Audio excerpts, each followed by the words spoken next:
Okay, so a little while ago I got back from C2E2. Second time that it was there. So, this show this year was a lot smaller than last year. It didn't have, it was done in a different section.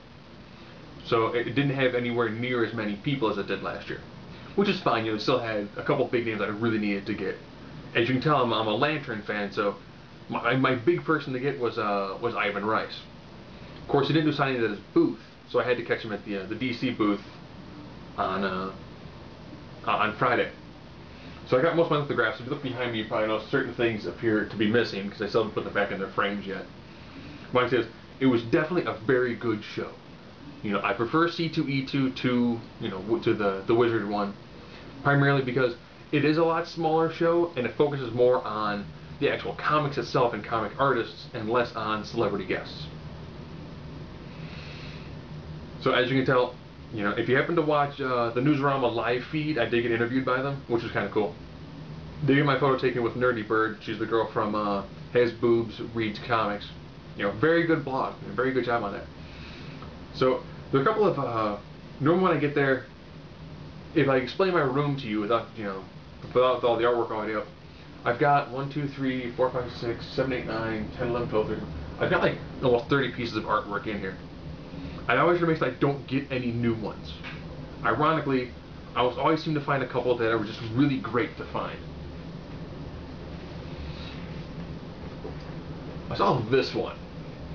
Now, I entirely forgot the name of the person who did this, but this is a really good, fantastic print. You can probably find out on something like DeviantArt, but this was like $10 for this size.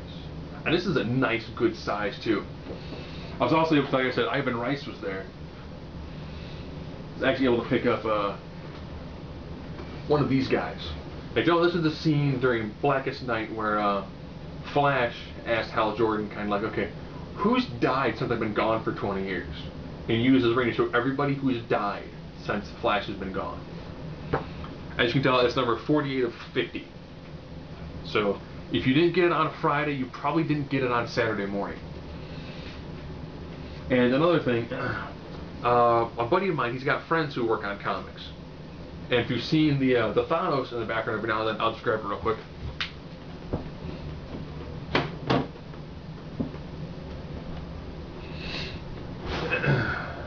This is Thanos as a Green Lantern. They do something called the Wheel of Lanterns. And you come up with an idea, and essentially you spin the wheel, or you choose who you want to have done for a lantern. The person who does their work, Matt Wright, he wasn't finished with the two that I wanted to get done this time. I have a Gollum is an orange lantern, and the puppet from Saw is a yellow lantern. And he does absolutely amazing work. His 9x12s were $10, his 11x17s were $20, but he does some really fantastic work. And he works for a company called Unshaven Comics. They do things kind of like this. Essentially, it's kind of like it's like a single anthology. So each year they come with like their own new book. Very good. If you have to find Unshaven Comics, you can find them also on Facebook. And I'm pretty sure if you send Matt Wright an email, through Facebook, he may or may not actually, work on getting you your own custom sketch from the Wheel of Lanterns. So all in all, my focus this year was primarily Ivan Rice. When it comes to the Green Lantern guys, I've gotten Ethan multiple times, Moose a bunch of times, so that pretty much left Ivan Rice and Carlos Pachenko. If I ever chance to catch him, I will pretty much have almost everything that I need signed. Tyler Kirkham, who's the current artist for Green Lantern Corps, great guy. He pretty much asks everybody, oh, have you read the book yet? What did you think? How long have you been reading the series for? Great guy. Same with Monkey. That's the current penciler for Green Lantern. So all in all, very solid show. Didn't have any of the really huge names like Jeff Johns, who was there last year, but I guess with him having a huge part in WonderCon next week, it kind of makes sense. All in all, the costumes are done pretty well. I will say, when I go there I go there specifically to be in costume and to kind of, get people to understand more about that it's okay to throw on a costume if you really enjoy a character.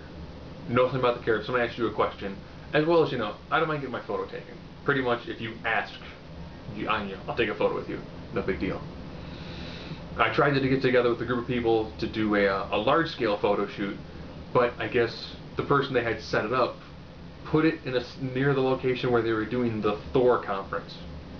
And knowing that Thor required, like, all this press had to come through an area that had to get moved and rescheduled, so I wasn't going to be a part of that. But all in all, I'll say, very satisfying con if you're there specifically to get to meet artists and get stuff signed. They don't do that much in the way of, booths. If you want to go there to buy lots of stuff, your best bet, of course, is Wizard Universe. And with that was C2E2. 2 years down, really good job. No, I did not get the White Lantern exclusives. I have enough in the way of statues. I haven't done anything in the way of action figures. It was great to see the full Blackest Night bust line. Looks really good, as well as everything coming out for the movie, with the exception of the Guardian bust. So there's probably something going on with it. Either one, it's not finished, or two, there's something unique to it that they don't want to spoil before the movie comes out.